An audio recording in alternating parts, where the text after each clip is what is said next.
Hi, welcome back everybody. Hi there. So we're taking the Neuro Art just a little bit further, and I'll show you how and why in a little while in the video. The video I've already done. I've already got a basic Neuro Art picture, which I've already done the video about. You'll have to look back and find it. You'll be able to see down the list with the colours and things like that, so you can't really miss it. And then we've souped it up a bit.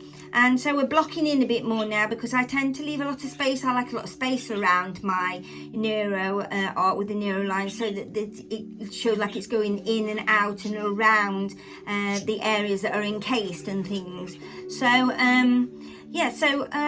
without further ado, I'll show you the video and you'll see what I mean. And I think it's nice to put things in the sketchbook as well when it's finished. It's not always there, you know, it can be, you know, I can mount them and frame them and sell them if I want to, but no, I like to put them in my sketchbook because all the time that I'm learning, oh, I like this mark, I like that mark. I'm not a person for overly journaling, but I do sometimes like to do it like brainstorming, and that's how I'm brainstorming these pictures here. So that I do small pictures and things, and then I like to do marks coming off of them normally in sketchbooks, where I just write a little tiny bit because I hate writing. So I can see, you know, little bullet points really of what you've learned and what your likes are and your dislikes. So you can do that through journaling throughout a book. I mean, and I have, you know, this is just full of all that sort of thing, you know, from my Neurographica as well as Neuro Art. So I thought I would start and put in some of my Neuro Art now and see what the differences is that I'm getting with the Neurographica. So but yeah, I thought that you might like it, and I thought I'd show you as the journey as I'm going along, and also if you're interested, first of all, I'm doing Louise Fletcher's Find Your Joy course as well. It's lovely to do it again. The loosening up and everything, it's great, great fun, and really gets you thinking and about when you want to do things nice and loose. So it's nice to be able to do nice tight drawings like this, and then be able to go and do something really loose like these taping offs and things like that. So yeah, it's all good fun, and the Neuro Art as well. But I'm still brainstorming with these.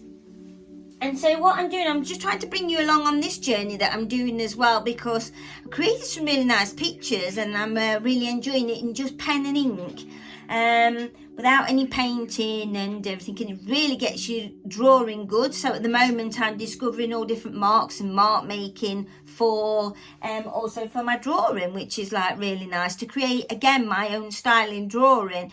I can't think of anything worse than copying somebody else's style. You can look at something and think to yourself, oh yes, I like that and I like that. And you might pinch a little tiny bit of it, but you have to, at the end of the day, create your own style.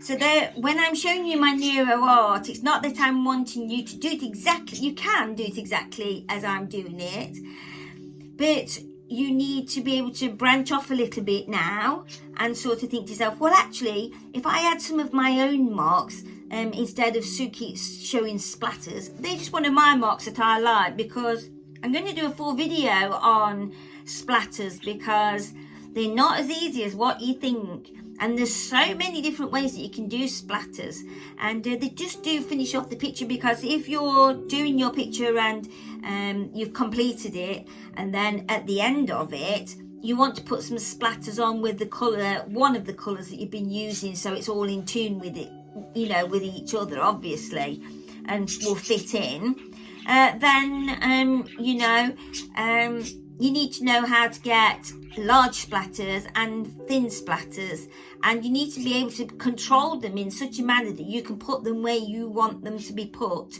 not just you know, it's not just about covering up a piece of your work. That's one way of doing it, and thinking, oh, I can do a splatter here and it won't go on that side. No, it won't go on that side, but it's going to leave you a line, unless that's what you're really wanting, like for a sky line or whatever. It's just going to leave a line, isn't it? So when you move your things away, it's going to be a perfectly straight line underneath.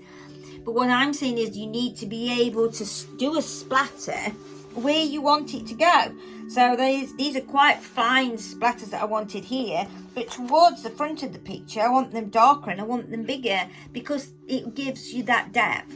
It's another way of contrast, and it also spruces up some of the boring parts that I think that's boring. So I want to bring you along on this journey as well, so please, you know, if I put up a picture like this, please carry on and having a look and things. Excuse my budgies. Because I've got to do lots of pictures like this, a bit like brainstorming, until you go round the big picture. You already seen the one of the, like, almost looked like castles when I'd done, because it became so intuitive. I'd done it when I went to Bakewell. Well, this time this is going to be Red River, which is one of my favourite places to go, which you've all seen. But I'm going to be doing these eventually absolutely ginormous, and that's what my aim is, so that it will almost fill a wall. Probably take me about 3 or 4 years to do it, but it's lovely because it's always set up on my new posh table. Look, it means that it's like a little draftsman table. It's lovely. It goes up and down. It's great. It wasn't an expensive table. This is smoked glass on top, and it's absolutely beautiful, but I'm only going to use this for drawing. I don't want no splatters of it anywhere. I'll turn the camera and just show you my experimental table. Look, that's where I do all my art, and where you see me, that's where you see me doing my bits and bobs, you know, of painting and neuro art and things like that. So that's like the messy area, and then this is the area that's like, don't come near it, don't even think of going near it, because the paper's pure white and I don't want any marks on me, and I don't want marks on here, and so that's very tight, and I like that too. So it's nice to be able to just do a little bit of that, and then next day I can go and do something like really loose and random, and that's why I love my neuro art, because I lie there in bed and I just think, oh, this idea's come to me, that idea's come to me, and I like to share it with you.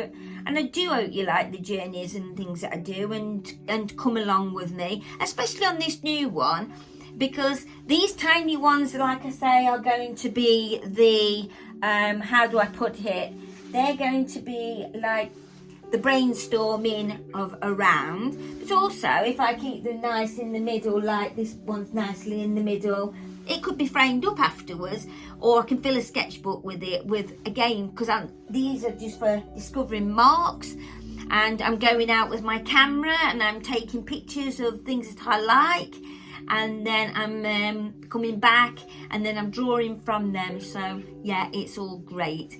And so they're the small ones, like the thumbnails, if you like. Although they take me hours, it doesn't matter. I've got all the time in the world. And then eventually the ideas from that, I'll have got better at it and be able to put them in here.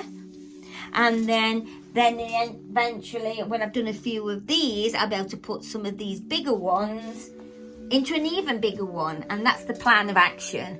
So I've got a lifetime of doing that, a lifetime of doing my neuro art, and yeah. So okay, so I'll show you the neuro art video now, a little bit further this time, like I said, blocking in and everything. So all right, then I'll talk to you all soon. Okay then, bye.